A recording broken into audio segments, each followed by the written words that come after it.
Shalom Sadiqin. This week's Parashah is Parashath Mishpatim. That is the weekly Torah portion that goes by the name Mishpatim. Mishpatim means judgments.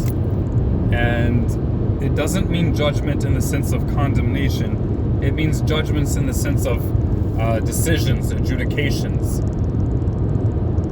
This week's Parashah is found in Exodus chapter 21 through chapter 24, verse 18. Now, I have no idea how good the audio quality is here as I drive, so please forgive me. And I'm trying to do this before I forget. This week's Parashah is filled with a lot of very interesting material, a lot of commandments of God that are more nuanced than the general 10 commandments that we had last week. And there are also some famous and infamous commandments in this week's Parashah, this week's weekly Torah portion. Let's start with the topic of servitude in the Bible. So that is touched on in the first chapter of the Parashah. That's chapter 21 of the book of Exodus. And as everyone knows, the institution, for lack of a better word, of slavery has existed as far back in human history as people know, and it existed in pretty much every single society on earth, not only in North America, for all those who are so Euro-American centered, and servitude continues to exist in much of the world, sadly. However, there are different types of servitude, and to translate the term Eved as slave in this chapter or anywhere in the Bible, with regard to the type of servitude that God permitted, is to be both intellectually dishonest. Well, I guess it's only dishonest if the person's just really ignorant, but it's ignorant. One thing that stands out in this week's Parashah is that right after the giving of the laws regarding servitude, the law against kidnapping is also given. And it specifically says that a person who kidnaps another human and sells them, that person has a death penalty upon his head. I mean, I'm phrasing it. It says he should be put to death. So the sort of slavery, chattel slavery, where you go and you kidnap people. You kidnap people, right? That's a death sentence. You don't just kidnap people and make them slaves or sell them as slaves. And that is a large part of what happened in chattel slavery and still happens. The sort of servitude, not slavery. By the way, the term slave originally applied to white Europeans, because white Europeans have also been slaves at different periods in time. Some not so long ago. But anyway, so the servitude mentioned in this chapter, it does not refer to slaves that were either captured, kidnapped, and made slaves. Neither they nor their descendants. What it refers to is the type of servitude wherein a person has a debt, and bear in mind that in ancient history, as is still the case in some less advanced societies, you don't have a infrastructure of banks. You don't have the various modernized institutions that you have today. So if somebody owes a debt, you could say, okay, either the person who is owed the debt could just come and take whatever he wants of their property, but not have the people who owe him debt be servants, so he could just take everything. Or if you have, hopefully, a more ideal situation, a more just society back then perhaps he would just take something of his property that is hopefully of equal value as the amount that he is owed. But let's say that the person doesn't want to give up that much of his property. He can make an agreement to be a servant for a certain period of time. He can agree that he and his household will work for this person. That will be their job for a certain amount of time, and they're basically like a full-time, like really full-time employee of this person. And because the person who he owes the debt to, if it's full servitude, he's also to provide them shelter and food. These are people who are really people wouldn't do this unless they really had no other choice. But my point is that this is the type of servitude it's talking about. The types of servitude where a person, because of his debts, sells himself into servitude. Or he sold himself into servitude, and then the person he sold himself to could then sell him to another person. And of course, by selling him to another person, he may be able to get the monetary value more directly rather than having to wait some determined amount of time. It could be undetermined, an indeterminate amount. There are all sorts of scenarios. The key point to take away here, though, is that the Bible nowhere advocates chattel slavery. To just simply capture people is against the Word of God.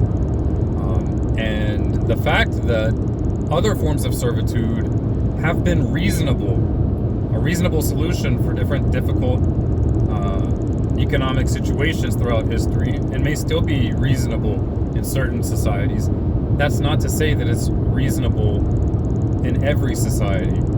I mean, it's honestly similar to divorce. Divorce is not ideal, but there are situations where divorce, even though it's not ideal, it's the most ideal situation in that bad situation. So that's in the first chapter, chapter 21 of the book of Exodus. Another interesting topic in this week's Torah portion is the very famous or infamous saying, an eye for an eye, a tooth for a tooth. And of course, there's perhaps the even more famous saying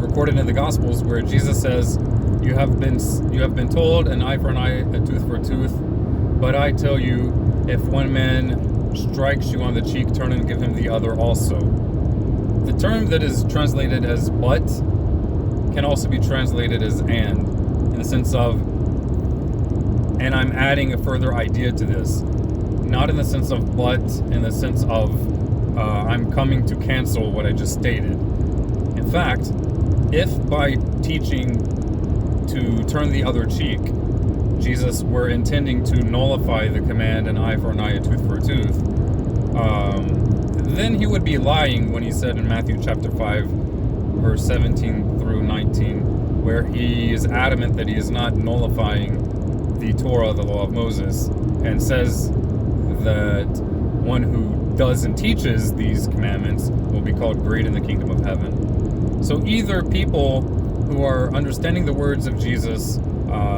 turning the other cheek, to, and similar cases elsewhere, to be meaning that he is saying the law of Moses is now null and void, they are not only contradicting other places in the New Testament, but they are, in effect, making Jesus out to be a liar and a false prophet.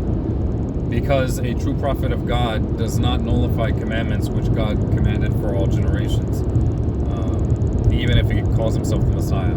And as we just stated, and there's plenty of evidence to support this elsewhere, Jesus himself never made that claim. Rather, the teaching an eye for an eye, a tooth for a tooth, in the context that is given, is clearly talking about in very serious scenarios where you need to take your case to a court, and the court is to adjudicate in the most fair way possible. And the terminology an eye for an eye, a tooth for a tooth is figurative. It's both figurative and hyperbole, but the concept that it's coming to convey is that justice should be served equally, not disproportionately.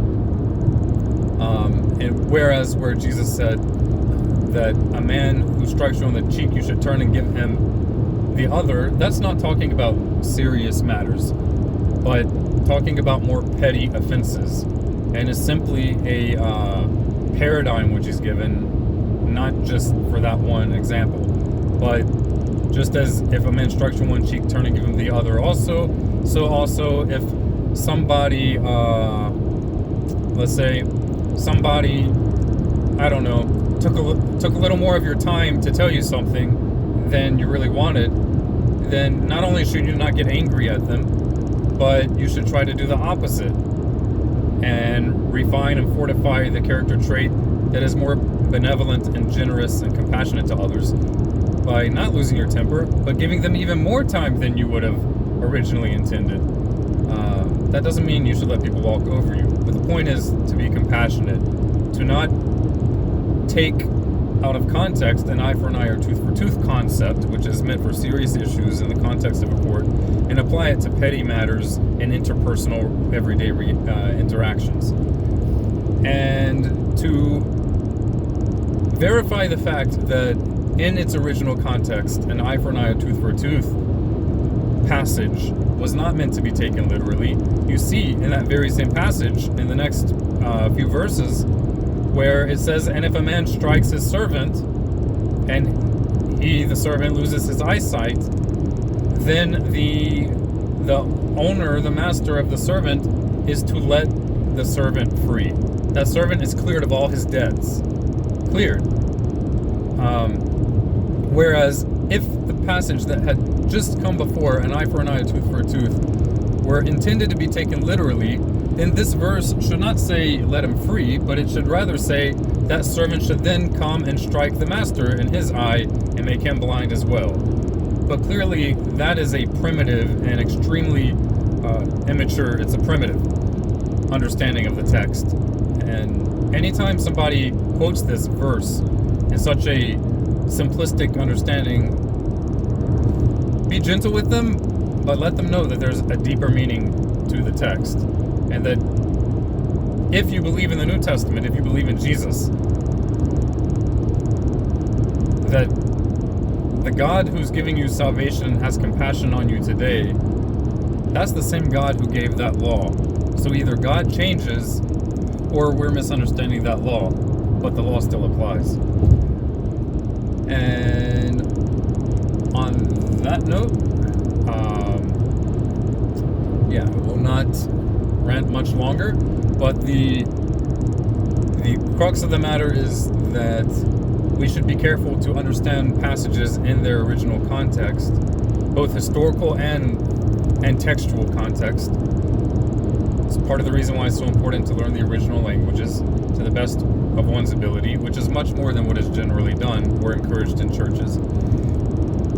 And also keep in mind that a true teacher, prophet, or Messiah of God will not come teaching things contrary to what God has already revealed, unless you want to believe in a God of contradictions who is unfaithful to his own word. But we serve a God who is faithful. On that note, Shabbat Shalom, v'yasim lecha shalom. May God grant you peace.